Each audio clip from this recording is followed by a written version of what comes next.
We are going to be talking about dice, randomness, and we've got an interview with Nate Chatelier from one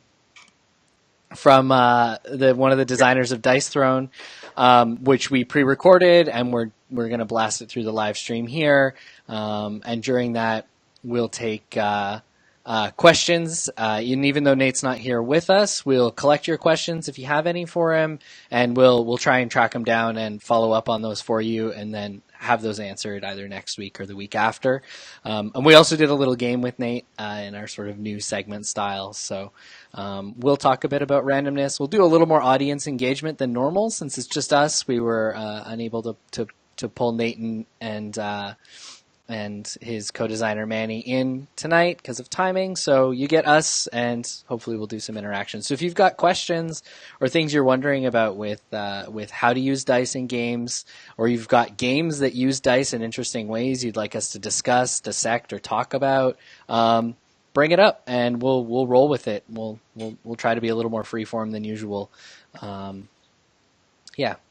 Sen, people are noting that your audio is a little choppy. I think that's because your video feed is coming through your phone, and there's probably nothing we can do with it. Not tonight. I'm going to work on my Skype on my desktop seems to be unable to connect in. So we're going live from my phone, if that's helping. And apparently it's not. So you at least get to see my face, which is lovely. But my audio might be a little choppy. I don't know. You know what? Manny's audio and, well, his whole thing fell through, and then Nate's audio was good, but his video was choppy. So I'm wondering, we'll have to see if Skype's the thing to use. But right now, everything looks okay. We'll see. All right. Okay. And I can read the chat. I can read things that are coming in the chat, but not everything. I don't see things from Kate. I don't see Mike's stuff, but most of the rest of the stuff I'm reading, like I can see Alex saying, I wonder what the lag to chat comments are, and I don't know what the lag is. But that was a comment from a while ago. So. Yeah, so I see 4 comments there. Maybe if I refresh it again, I don't know. We'll find out. We'll figure this out. All right. Well, Sen, did you wanna start us off by maybe talking a little bit about dice and different ways you've seen them used? What's the coolest use of a die in a board game that you have run into? Wow. Okay. I mean, really seriously, Rattlebones, when it first came out, with the customizable buildable dice, Rattlebones by my good friend Stephen Glenn, was probably, and probably still is, the most innovative use of dice that I've seen. It was a dice building game. The game itself is okay. It really wasn't my type of game, but the use of dice was really, really good. And that's saying something, because Steven's games are usually games that I love, like Balloon Cup and whatnot. So the dice innovation in that game was sort of, it sort of put it over the top in terms of, for me, the game was okay, but the dice made it that much better. Yeah. So I really like the constructible dice. Yeah. How about you? What have you seen that you like? So for people that don't know, here's a picture of the Rattlebones dice. They've got sides that you can pop off. I don't know if you can still get them, but the BGG store used to have these just as like a set like this. They're really cool prototyping tools as well. So Rattlebones also gave us that. So for me, cool use of dice in games. That's a great question and a terrible one that I threw at you because I'm not really prepared to answer it either. So it's just sort of, I've got a game that I'm borrowing from a friend because I've wanted to try it for a while, in part because it seems to use dice in a neat way, which is Quantum. So in Quantum, you kind of roll the dice, but the dice represent your spaceships, and the different numbers have different movement abilities. So that seems really interesting. And then they took advantage, and then sort of sometimes people will complain, well, don't use dice as counters because... No, only Peter Hayward. Peter Hayward will complain that you shouldn't use dice as counters, and what's something interesting about Quantum is it uses dice as counters. They're used instead of like ship pieces or something like that in a space game. But then they leverage that mechanically because one of the actions you can take is to restructure your fleet. And the way you do that is you just pick up your dice and roll them, and they randomly become different ships, right? And Right. which would be really awkward to do with a bunch of miniatures. So, I mean, and to me, that's interesting. It's using the dice in a sort of abnormal way, but then still taking advantage of the fact it's a die, which means there's certain things you can do with it. You can roll it as a randomizer, and so it's remembering that it is still a die. It's not just a life counter, and so on.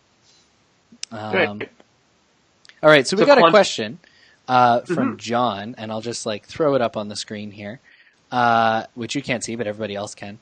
And so they know what we're talking about. Do you think dice building like Dice Forge or Rattlebones is a fad, or do you think we'll see a lot more games like this? That's a good question. I mean, I think we'll see a healthy amount of games like that. Maybe a little cost prohibitive in terms of componentry, but if somebody can come up with something that sticks, that's a no pun intended. That sticks together, but a game mechanic that really captures why would you be building dice. I think we'll see something even more engaging than the few games that we have already with dice building. It's the same idea as like card building with Mystic Vale, right? So if you've played Mystic Vale, which uses the clear sleeves that you slide the cards into, and you basically build a card over a few sliding of these acetate cards into the sleeve, it's the same idea. That idea is really novel. The game Mystic Vale itself was okay, and I think, well, really, if you know the history of Mystic Vale, you know that it really wasn't the game that was pitched with the concept of the sliding in the card sleeve thingy the Mickey. There's a bigger game out there that is coming out, I think, this year from AG, with that sliding cards into a sleeve to build bigger cards idea. And so maybe that will help that mechanism sort of be more of a thing in the minds of people. I mean, everybody was hyped about it. Everybody was hyped about Mystic Vale. I just don't think the game is a solid vehicle for that format quite yet, anyways. Yeah. And the same thing with Rattlebones. I know a lot of people really actually like Dice Forge because it's just fun to construct your dice and stuff like that. So yeah, I haven't played, but I know a couple people who quite enjoy it. Yeah, I mean, I think at this point, whether or not it becomes a thing or it's just a flash in the pan will be determined by whether or not somebody takes the Dice Forge mechanics and can make something different enough from Dice Forge with it to stand apart and does something really interesting with it. And that might sort of spark all of the follow-up stuff, sort of in the way that Dominion did with deck building. But either it's going to take a single one of these games like Dice Forge blowing up in a way that every publisher out there says, I need to have a game like that, or somebody sort of cracking the code and finding something really engaging and innovative that, again, makes publishers go, we need to have a game like that. Mm-hmm. Or we wish we published that game. Or, yeah, we wish we published that game, and so we'll make something like it. Yeah. Yeah, great question. But, I mean, might also be a good question, too, is there enough room in the overabundant game scene to have another dice building game so close to Dice Forge and Rattlebones and whatnot, even though the technology is there? What do you Yeah, I don't know, actually. I've been thinking about that recently.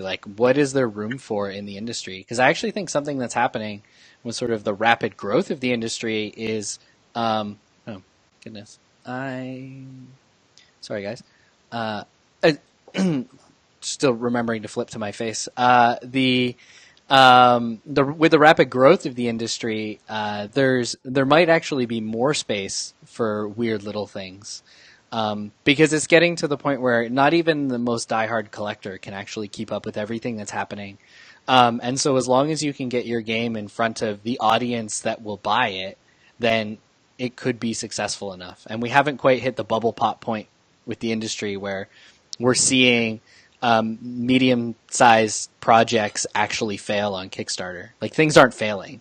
So I don't know. I think right now might be a time where something like that is totally a risk worth taking, right? Throw out a crazy dice builder, maybe move 10, 15,000 copies, and if it doesn't move very quick, just be happy you did it. Now seems like a good time for experimenting in a way. 15,000 copies. That's a lot of copies, actually, Jess. Is it? Yeah. Like a normal print runs 1,000, 2,000, 3,000 copies or something. Oh, well, I have 10 or 15 copies would be a real actual success.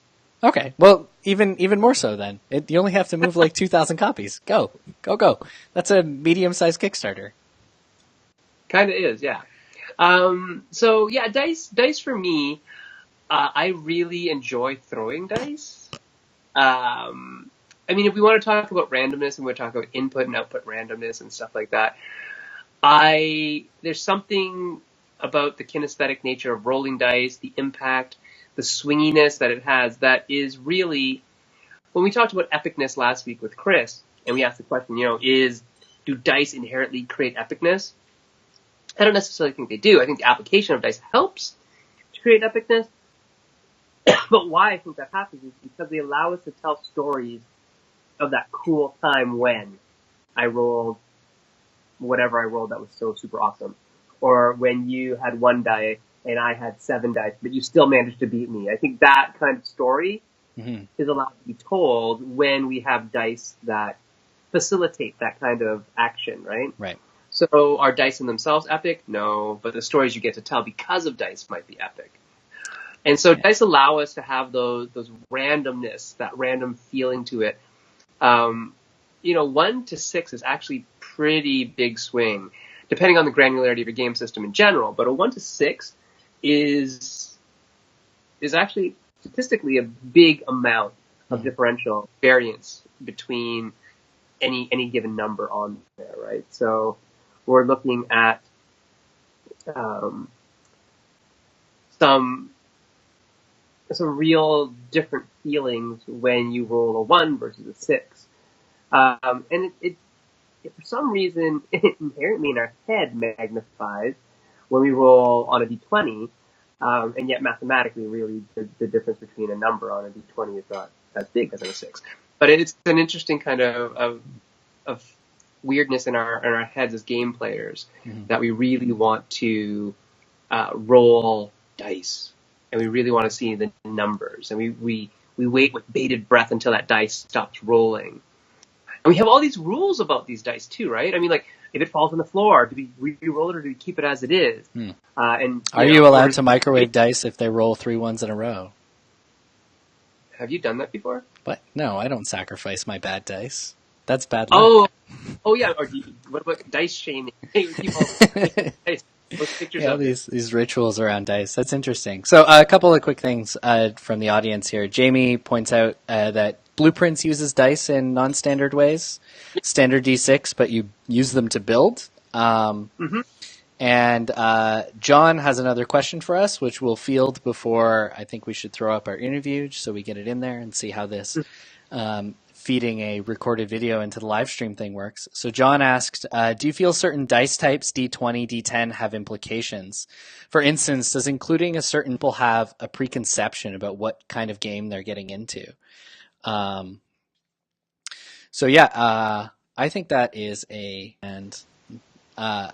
so at the very least, if you've got a D20 in the game, people tend to be expecting something more like D&D is what comes to mind, right? Because it's most people's first encounter, or most gamers' first encounter with the D20. I don't know though if different dice shapes, like having different kinds of dice in a game, sort of sets expectations about it. D6s probably don't, just the expectation that there is dice. They're pretty ubiquitous. I guess the question is more about if you saw a game that sort of showed on the box D12s. What would you think? What would you think, right? Well, I mean, I know that there's definitely a school of thought that would say that, don't use polyhedral dice because they will not be well received by the general masses. And I don't know if that's true anymore. True. It inherently could add to the math that has to be done. D6s are nice for lots of reasons. You can fit lots on the face of a D6 that you can't fit on a D20. If you want custom icons and things like that. I've seen some games with like D12s that have custom icons and I can hardly beat them, but I mean, that's okay, I guess. So yeah, I mean, I do think there are some things that work better with certain types of dice. Definitely if I was making a game about gemstones, I'd use D10s, right? Because they look like diamonds, or whatever. One game I did want to mention, was, Kids on Bikes. So Kids on Bike is a role-playing game made by Doug Lewandowski and John Gilmore, who asked me to write an adventure scenario for them. So I did, and it's awesome to do that. I don't know how awesome it is. You can be the judge of that if you play it. But what they did is, excuse me, each statistic out of the 6 statistics that they have for the characters in the role-playing game have different die size associated with it. So you get a set of polyhedral dice, and you can only assign 1 die to each stat. So you'll never have 2 D20s. You'll only have 1 stat that's a 20, 1 stat that's a 4, 1 stat that's a 6, a 10, an 8, a 12, etc., etc. And the cool thing about that is that your dice, if you play a game with exploding dice, you'll know that what that means is that when you roll the maximum value of the die, you roll that die again and add to it. You sum it all up. So the cool thing about that is this. With a D20, you might roll a huge number, like a 19. But with a D4, you actually stand a chance of rolling the maximum value continually because there are only so many faces on it, right? So it's just this interesting mechanic where a D4 has neat potential to explode more. Right. So what's cool about that, if you want to talk about sort of dice and their different ability to create emotional experiences. In Kids on Bikes, your best attribute will have a D20 in it. So you're more likely to just do good if the difficulty of tasks is, say, 6 or 8. You're, on average, going to, using your best skill, you'll do fine. So you expect to succeed with your D20 skill. Your D4 skill is the thing that you're the worst at as a character. You can roll 1s, 2s, and 3s on it. A quarter of the time, that's not going to do you very good. 3/4 of the time, that won't do you very good. But 1/4 of the time, your worst skill is going to give you a 4, which will let you roll the dice again. And if the target number of the task is a 6 or a 7, that puts you in a position where, man, I didn't think I was going to get through this, but now I have this dice has given me an exploding value, and I have a chance to succeed, even though I wasn't expecting to. So it's interesting because the exploding dice and then the variable size of the dice creates these differential expectations for the skills that you're good at and the things that you're bad at, and creates these great story moments where, against all odds, you still succeeded, and that's only possible in an exploding. It's easily possible in an exploding dice system, which is cool. Yeah. So that's a neat use of dice that I've seen lately. Yeah, exploding dice are cool, and Kids on Bikes is cool, as several of our viewers are saying. All right, guys. So we're going to move into our second experiment of the evening. The first is being here on Facebook Live. And so what you're about to see is an interview that we recorded earlier this week. We are still here, though. We can see your comments. And we will get to your questions once the interview is over. If during the interview you have any questions come up for you for Nate, the individual we interviewed, raise them in the comments. We'll collect these and we will bring them to Nate offline, and we'll see about getting you guys answers in the coming weeks. We'll see about getting Nate and Manny in again because Manny got cut out of the feed. So let's see how this works. Yep, and just before we do a quick question answer from David, we are not simultaneously on Facebook and YouTube. I believe we are just on Facebook right now. I will be looking into how to do the feed simultaneously in the future, but the software is new. I thought we'd take it one step at a time. All right. Mm-hmm. All right, here goes Nate. 3, 2, 1. Hey. So welcome back. We are going to go with a segment. Our segment today is the magic question. And the magic question works like this. I'm going to give a game to Nate, and one that he's played before, probably. And he's going to tell me what he would do to make it just that 5% better. Just that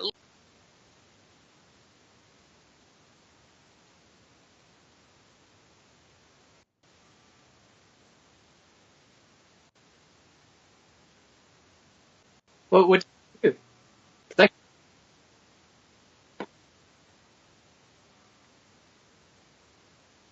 a little bit better. That's the magic question. To make something 100% better, that's more than magic. That's like, Yeah. a miracle. We're just talking a little bit of a magical thing, like, burning hands, Big V's clenched fist type style, not like Wish. Okay. So, Nate, how would you take, given your propensity for dice and dice thrown, how would you take King of Tokyo and make it just 5% better? I would make Dice Throne. That's such a cop-out answer. No, actually, I think King of Tokyo is a great game. The problem I have is that the characters don't have enough impact to me in King of Tokyo, and the cards are like, you maybe play 1 to 4 maybe in a game, and those are the two problems I have with King of Tokyo. So I think if the characters were more meaningful that you play the monsters, and if the dice were more frequent and more useful, it'd be a much more interesting game, in my opinion. Okay. So when we're talking characters, you mean that each of the characters would actually feel a little more special, not just exactly. representation of like exactly Space Bunny in battle suit. Yes, like I picked this character, and so my experience for playing this game this round is very different than the last time I played it because I picked that character instead. Right. Okay, and then the card play. Is it because the cards aren't specifically linked to characters, or is it because they don't interplay with the dice well? What's your take on the dicing and the cards in King of Tokyo? Enough cards throughout the course of a typical game. Depending on how the game goes, I might play like 1 to 4 cards. I want to play like 10 to 15 cards and have them be more meaningful, for every card that I play, So that basically what I want is more decisions, more options that can be made so that through skill, I can increase my odds of winning. Okay. That's what do you feel it's the dice thrown? I definitely do. In fact, that was one of the things interestingly enough, I had never played King of Tokyo before we made Dice Throne. Like I said, I was more of a video game guy. Yeah. But anyway, so many people are like, gosh, the first reviewer we ever had was, Ed O'Barra, and he said, he called our game a cross between, Magic the Gathering meets King of Tokyo. And we love that. I mean, it was a fantastic review for us to get. And so obviously we have played King of Tokyo many times since then. And it's a good game, but I just feel like I want a game where I feel like through skill, I can have a better chance of winning. It's not just all random shot, Okay. Hey, Jess. Yeah, what's up? Why don't you ask him about the other game he wanted to talk about? Because it actually linked what he said. All right, so same question. 5% better. Magic the Gathering. Oh, that's a hard one. Magic has really refined their craft for so long.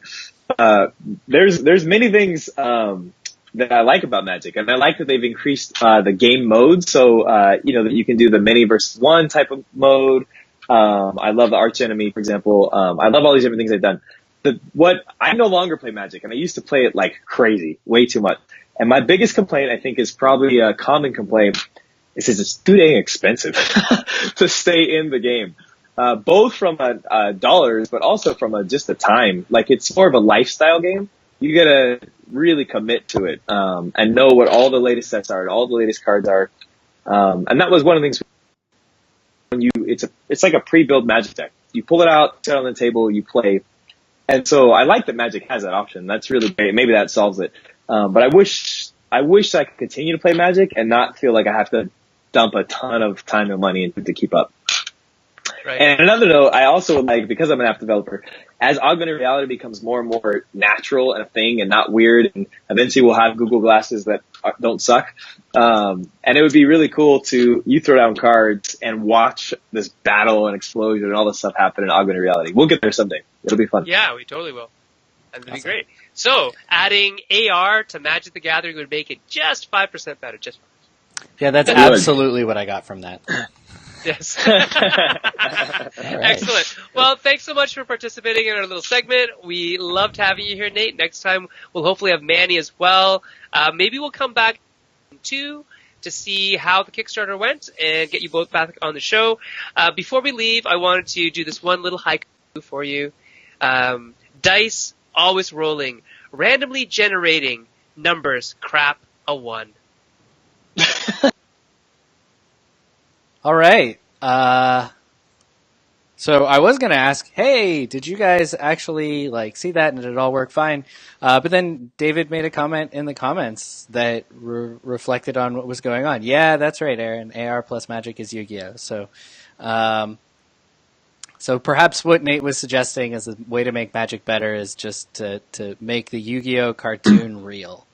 Would actually be kind of cool in a weird way. As uncool as I think Yu-Gi-Oh itself is, I could see a better game, but with those things. Yeah.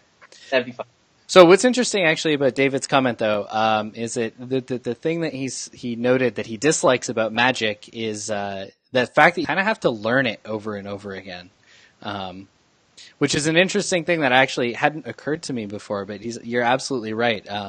With the new sets bringing out new mechanics, you're actually constantly reintroducing players with bombarding players with a barrier to entry, and not just a financial one. You're compelled to, in a sense, relearn the game to continue playing. Yeah, cognitive load that's incurred every time because you have to figure out how that whatever, I'm not even sure what the newest mechanic is, but how that new mechanic interacts with all the old mechanics. And then when they take out certain cards from each set or then eliminate a set, then you have to figure out, okay, what can't I do anymore too? So there's quite a bit that goes on in Magic that, is a really high barrier to entry.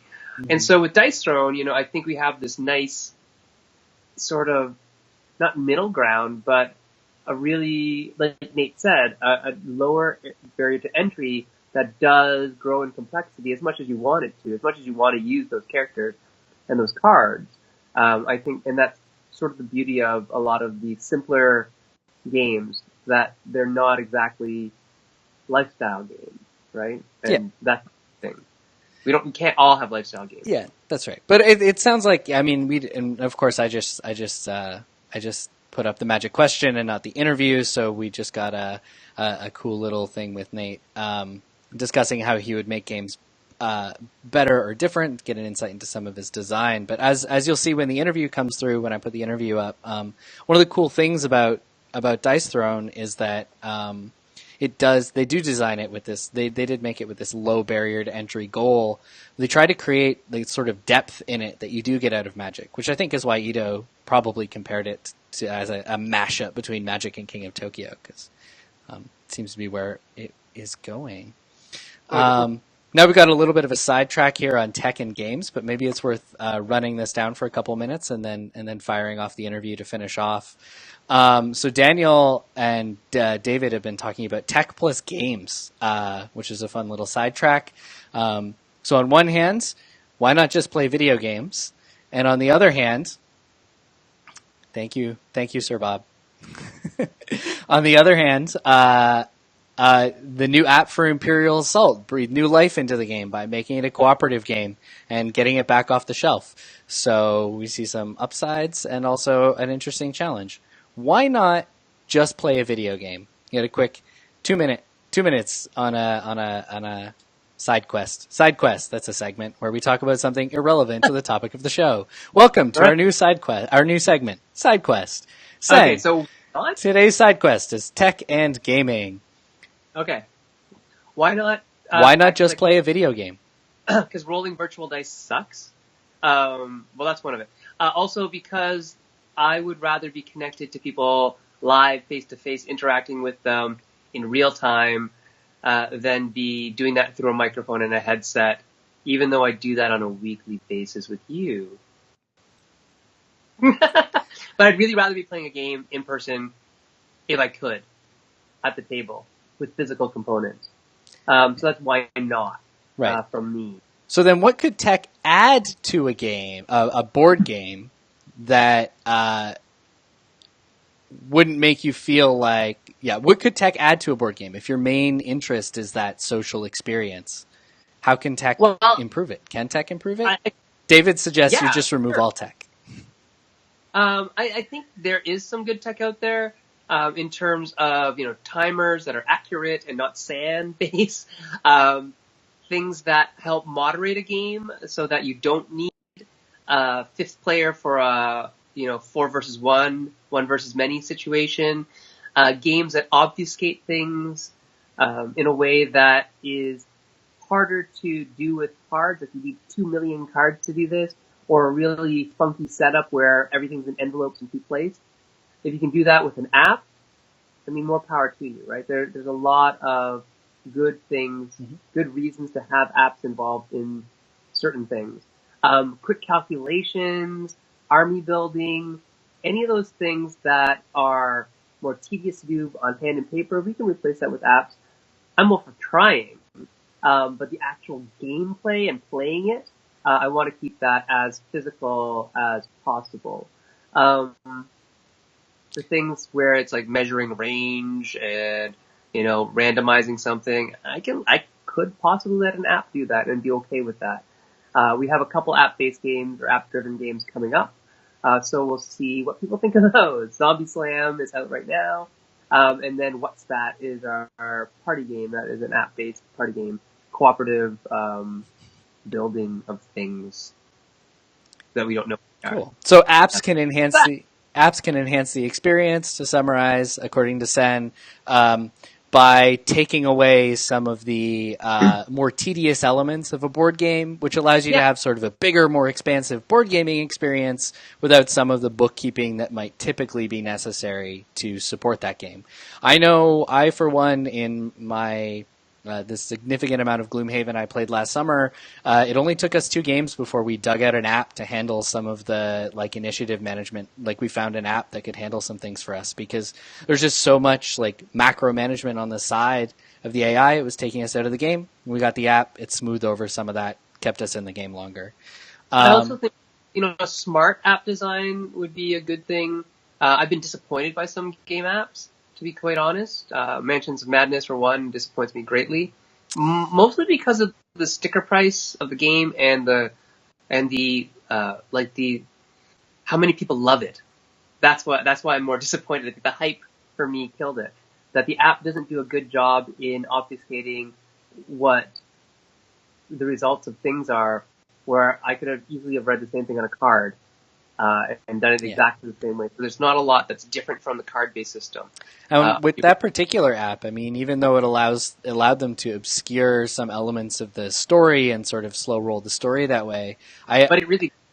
Well, we also only played the first scenario, so maybe it gets better. But one thing I found was that the app reinforced for me sort of how tedious some of the mechanics were, because it kept making us make fear rolls. It kept reminding us to stop what we were doing so we could roll some dice to find out if bad stuff happened, and it's going on and on and on and on, and we couldn't progress the app until we did them. Fear rolls are my most hated thing in that game, is that it doesn't even help you calculate the fear roll. It just do a fear roll. Right. And then you have to figure out, okay, which creature is closest to me on the map now. Yeah. And that the app doesn't help with that at all. So right.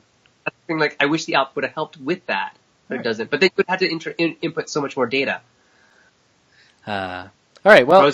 Pros and cons, my friends. Well, on that... It's a tool, right? That, you can't hammer everything because not everything's a nail. Yeah, that's right. So, to end our side quest, apps and gaming, not everything is a nail. Don't hit it with an app unless it really needs it. All right, I don't know. Thanks, guys. You helped us invent a new segment. Sorry? Did we experience for our little side quest? Maybe we should add experience to the show. We'll talk about gamification another day.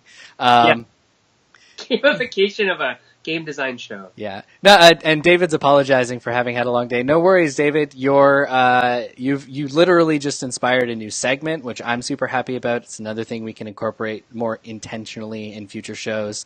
And it was fun to chat a little bit about games and tech, which is something I don't know if we've had an episode on it. And if we haven't, we should. And if we have, we should again. Well, I think we definitely should. It's a topic that's very topical. Okay. So, did we want to get back to the main topic, which was dice and dice thrown, and actually broadcast the interview with Nate? We do. All right. So I'm going to broadcast the interview with Nate, guys. Note that. Sorry. I said I'm glad people can see the video feed. That's a good thing. Yeah. So I'm going to broadcast the video with Nate. And as Daniel's actually pointing out, Nate is actually an app developer. So, I mean, I guess we were entirely on topic, guys. I'm going to put that video through. And note, we're still here. So if you guys have comments or questions, feel free to continue talking. Sen will be there in the chat. I'll be watching. And so here is... Whenever you're ready, Jesse. Hey, everybody. Welcome to a Meeple Syrup live cut. I don't know. I'm going to cut that out. Anyway, we've got here with us Nate Chatelier. I leave this to Sen. One of the two members of the design team that has brought Dice Throne to the world, which has recently been picked up by Roxley, who hopefully everybody knows makes amazing things. So without me yammering on for too much longer, Sen, why don't you take it away and give Nate some questions, put the grill to him. All right, so Nate, I just wanted to ask you, first of all, why dice? What is it about dice that makes you want to throw them in this game particularly? Yeah, I mean, Penny and I, we both love dice, but not so much. My wife loves Bungo, and I think it's the dumbest game ever invented. Have you guys ever played Bungo before? It's no strategy or skill whatsoever. And I wanted to figure out, is there a way to make a dice game that obviously will have luck because it's dice, but can mitigate the luck so you can still control and manipulate the game? So Dice Throne, it's a fast-paced combat game. It plays 2 to 6 players. It's 20 to 40 minutes, and there's 6 different character classes in the game, which you can kind of see here. And so you pick the character that you want to play with, I pick the character that I want to play with, and then we're going to duke it out. And we can play 1v1 or 2v2 or whatever. And the core of the game is, or battle Yahtzee, people will call it. You're rolling dice to activate abilities on your boards. But where it gets really interesting is you have cards that can manipulate those dice and control them. And you have to do a lot of resource management of when and how do I want to use these valuable cards? Do I want to spend my currency to upgrade my hero or manipulate dice? So it's a great way to have a dice game, which I love, but not have it be just a mindless dice chucker. Okay, cool. And can you tell me, did you ever have the game without dice? Were there some other types of randomizers in there? Or was it always dice? It was always dice. We actually the game started. Was it like a spinner thrown or a? No, spin the bottles, no spinners. No, the game actually started out as an app. I'm an app developer. I made games for Disney and Pixar and Nickelodeon, and now I work for Niantic, the makers of Pokemon Go. And so I know the app world, and so does Manny, my partner in crime for all of this. And so this started out as a video game, an app, and it was it was called Dice Forge, which was before the board game Dice Forge actually existed. Yes. In fact, I got the domain name, and later they made the board game. I was like, hey, I have your domain name. Do you want it? It was kind of a fun story, but it started out as Dice Forge, and you would craft the sides of your dice in the single-player RPG as an app. And then we started to just realize, I make games for Disney and Nickelodeon, but I'm not Disney and Nickelodeon. Nobody will ever find my game in the huge app store. And we always talked about, let's do a board game eventually. And we thought, why don't we reverse it? Why don't we do the board game first? And then later when we make a name for ourselves, we'll still make the digital version. So we hope to do that someday, but it's always been dice. Okay. And let's talk about the differences that you see or the benefits of dice versus like a spinner or just card draw or things like that for randomization. What are, in your opinion, Nate, are the benefits of having those physical, chunky dice to chuck around? Yeah. So we have, let's see if I can show you this actually here.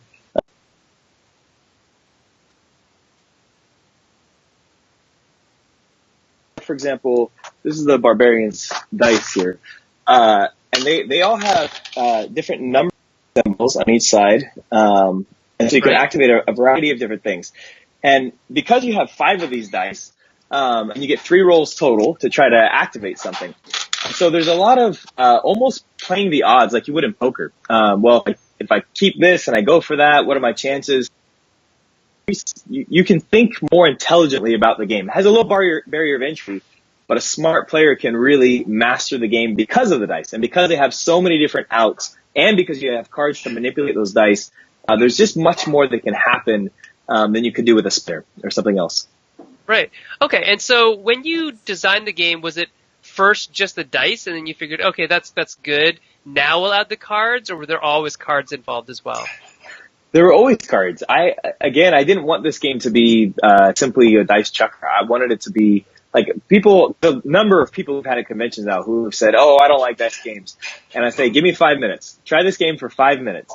And we've converted so many people who, quote, hate dice games and still really like this game. And so much of that is because of the cards. And I feel that way personally. I don't want just complete random chance. So the cards were always a part of it. And I wanted light RPG elements.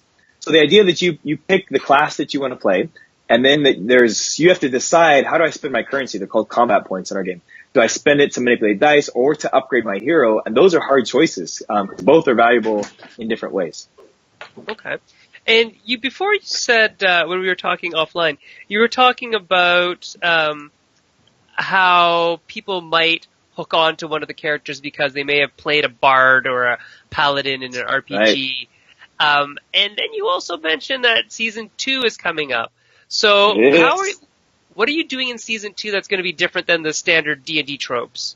Yeah, fair question. So we did so there are certainly some standard tropes. Like there's definitely, this is the paladin, and they have that at the back of the board, but they all have their different abilities, that tells you those symbols are what you need to roll in order to activate one of these different boxes.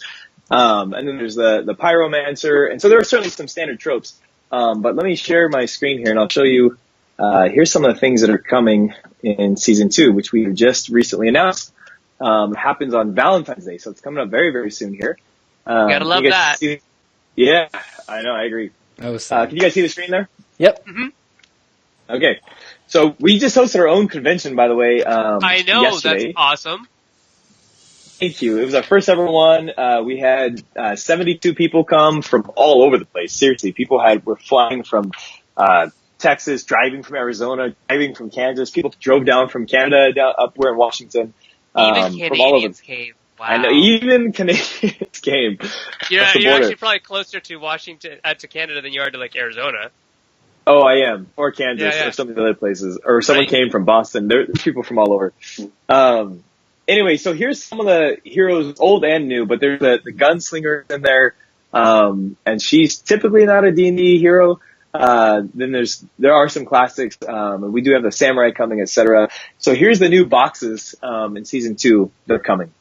So we've switched to 2 hero boxes, and part of our goal is we really want this game to be a very easy shelf buy. And so when you go to a shelf and there's, a single 2 hero box, the price point will be quite low and it's an easy impulse buy. Like, all right, fine, I'll try it out. And our hope is they try it, they love it, and then they feel like I gotta have all the heroes. All of them. Yeah. Yeah. So here we have the tactician versus the huntress, the gunslinger versus the samurai, the cursed pirate, is there any other kind, versus the artificer. Artificer. Yes. And we tried out, one of the nice things, this game is kind of a sandbox game, so we can very easily break the mold, and I try to break the mold, every new hero that we design. So for example, the cursed pirate, she begins with 3 cursed doubloons in the game, and at the end of each turn she has to remove one, and kind of like Pirates of the Caribbean, if she ever has to remove one and cannot, she has none left, then she flips her board over and she goes from the pirate to the cursed pirate. Right. And then all of her abilities are very strong, but she kills herself 5 damage per turn because she's cursed. So we can reinvent the wheel with every hero. I plan to. I want to do things people have never seen before in our game. Like standing on your head while you're playing. Yes. And then there's like the huntress. She has a pet. So there's this really cool pet token that she's tied to. So we have some great plans coming up. Very cool. Cool. Just now Manny, who's not here with us today, Manny is the artist, mostly? He is. Yeah, Okay. So Manny, he did all of the illustrations for everything, and that dude is wicked talented. Yeah. Not only do I love his art style, but we'll take flights together, and like an hour on the airplane, he'll rip out one of these pieces you've seen here. In fact, Huntress, the last image I showed you, he did an hour on an airplane, that piece. Wow. He never does strokes. He's never made the same character twice. He's very talented. Yeah, and it's all digital that he's doing it in? It's all digital. Yep. He Wow. usually uses, he has a Cintiq at home, but he often uses his iPad Pro, as well. He's very, very quick. Yeah, that's excellent. Very cool. Okay, cool.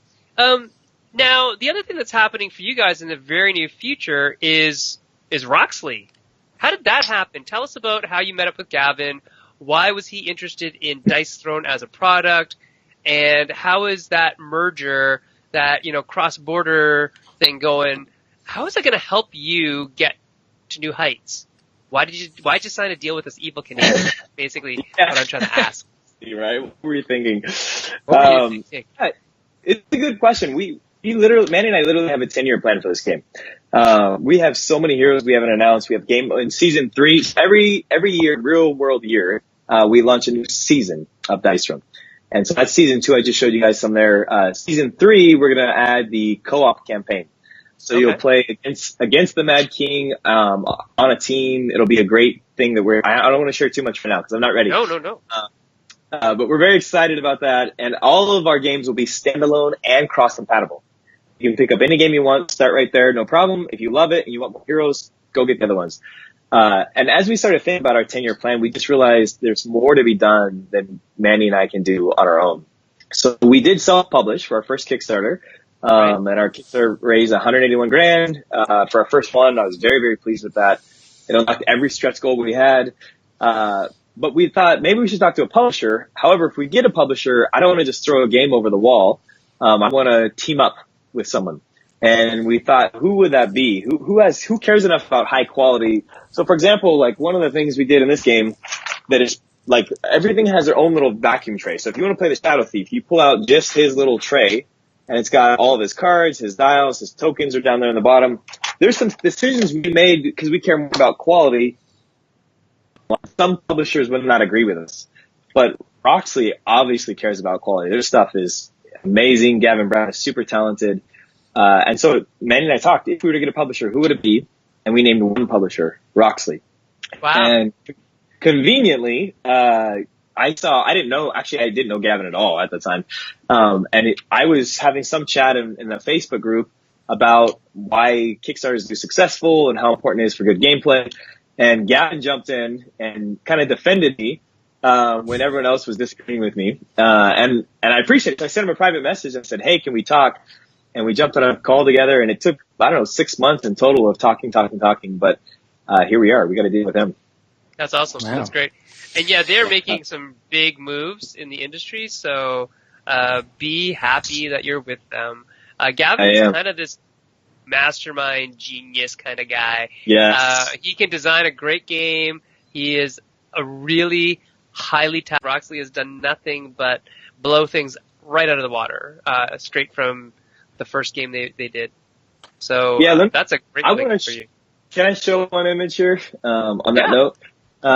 So one of the things that you'll see is how Gavin has, improved our hero boards. Mm-hmm. So this is our new hero boards that are coming in season 2. And so they'll be a trifold so they can fit in those smaller boxes.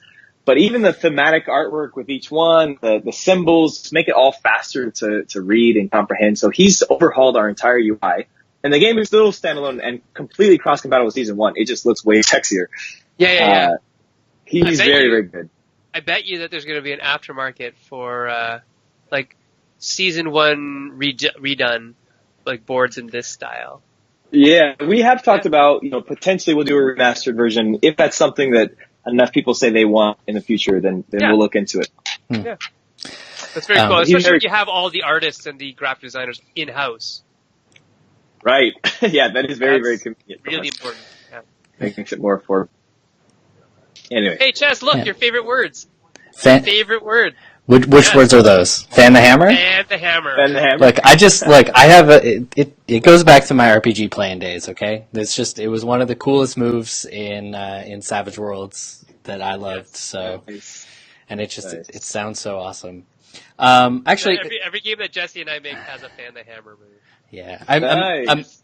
There's guns involved. yeah, and even when there isn't. So I just made a Fan the Hammer card for our like dexterity wrestling game. Did you seriously? I did, yeah, this morning. So there You it are is. hilarious. That's See? amazing. That is really funny. Yeah. So actually, I wanted to follow up on the question about sort of Roxley's contribution. You showed us like some of the sort of masterminding of Gavin in terms of presenting information and making things just literally jump out of the board and look awesome. Did Roxley bring any sort of design insight to the table and push season 2 in a direction that you guys might not have gone without their influence? From a game design standpoint, no. But from a UI, UX, graphic design standpoint and product design standpoint, yeah, absolutely he did. In fact, we squabbled back and forth about some of the things. But he did a great thing. But part of our deal with Roxy was, we wanted a partnership, and that's really what we have with them. It's not a normal publishing deal. It is a partnership, a 3-way partnership. So Manny still has final say on all of the character design and illustrations. I have final say on all of the game design, and Gavin and Roxy have final say on all of the product design, mainly product design, which is also graphic design and everything else that goes with it. But he pushed us to go into the 2 hero boxes, and we were not on board with that to begin with. Oh, interesting. And yeah, That's kind of funny. Yeah. He had to really convince us. And part of the things, we foresaw a few problems with that. Number one is we thought our fans will complain because they're going to have, oh, now I got all these boxes and all this different stuff I got to carry around. And we have some stay tuned solutions for that now. But that was one of the complaints we expected, and we have received that complaint. So we brainstormed solutions that we'll share soon. But that was one problem I had. The other problem is that our current boards, just don't fit in a small box. And so he kept saying, well, I'm going to redesign the boards. And Manny and I were like, whoa, you can't change. Like, we need everyone who bought our game so far to feel like it's fully compatible. And we were real nervous that what he was going to try and do to the game was going to break all the backers we've had so far. So we fought on that for a while. And he wanted a full art on all the abilities. And we thought there's no way. There's too much text. And he has proved us wrong on every single one of those things. And now I have learned that when Gavin has an idea, I say, hey, go ahead, buddy. Let me see what you got. He's very good at that. But you know what? It's always good to have that kind of rebuttal. And as somebody who's co-designing a lot, then you kind of know this already, that when you are forced to actually articulate your argument, it makes it stronger. Mm-hmm. Right? It does. Yep. It does. And it's a good thing when you actually ask why, because then you learn as well. So I think it's all a good thing. Always learning. So your Kickstarter for season 2 goes up on February 14th, 2018. Yep. Correct? Yep. And that is exactly right. Valentine's Day. That is for the 3 new boxes of heroes. Jessey. Well, we just announced there is a 4th mystery box that people will be able to discover in that as well. Is that like a stretch goal, or is it like everybody gets that anyways? Stay tuned. Okay, all right. I think our backers will be very, very happy if they back it versus getting it at retail. I'll put it that way. Right. Okay, cool. And let's see, what else is there? Jess, do you have another question? I don't think I do, but I think so. That's about 18 minutes, and if we're gonna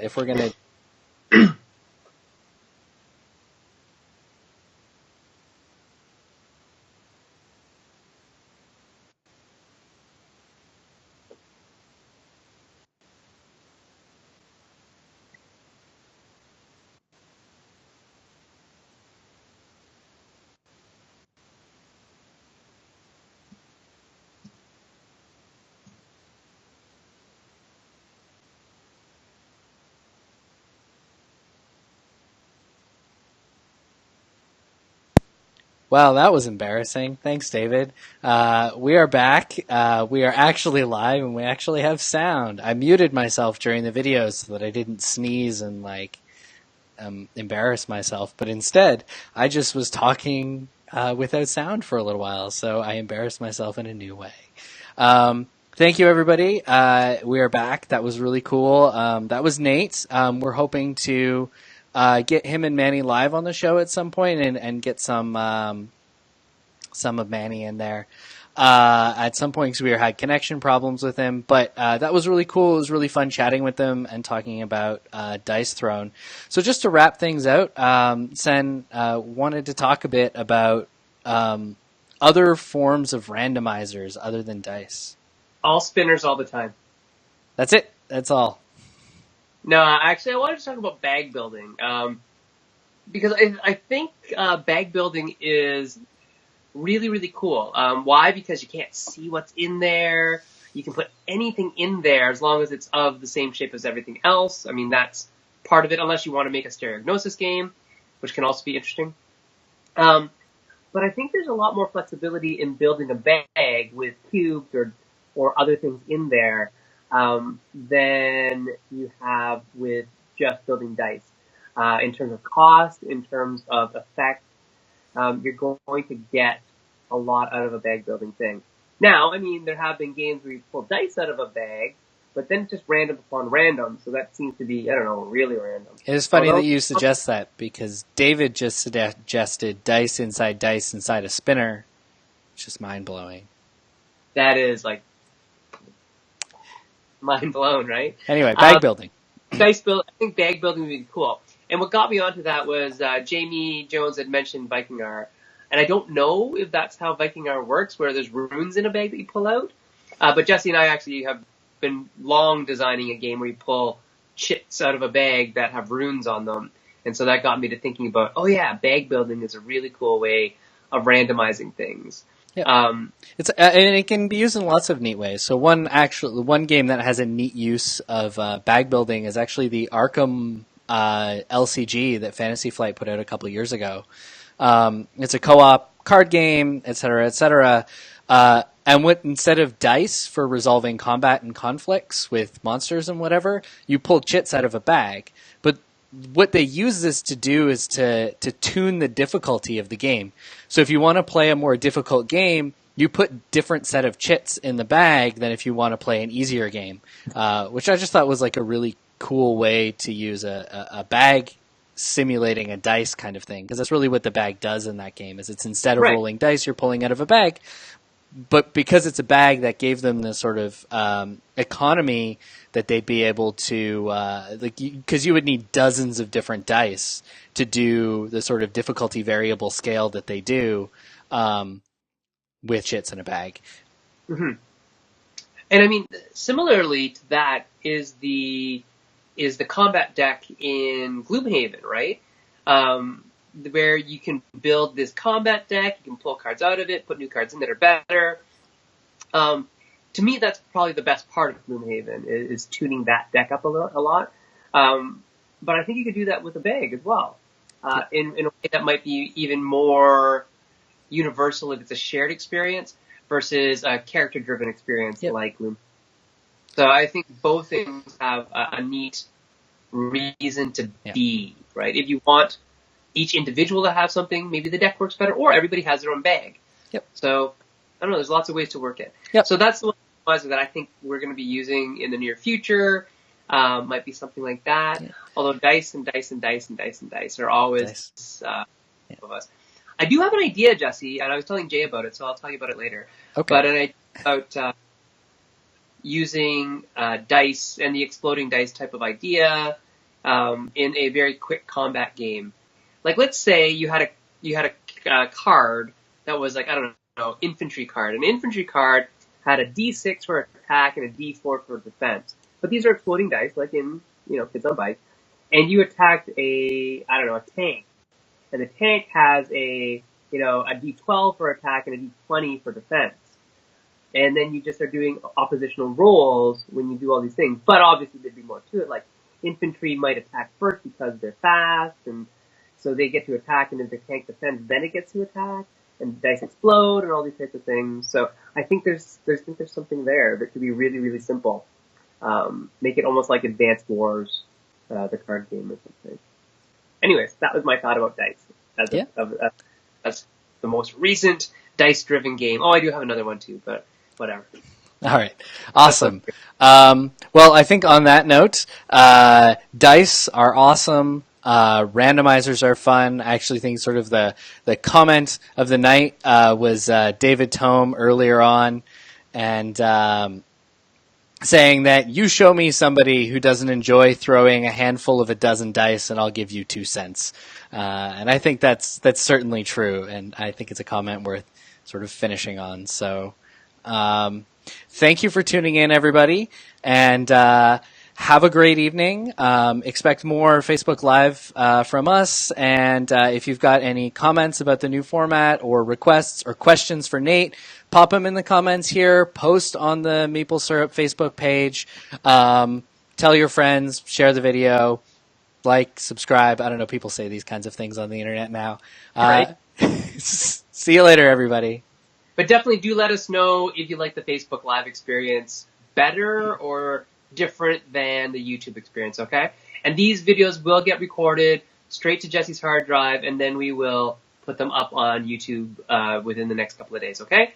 Cool. We'll see you guys later. Thanks very much. Meeple Syrup out.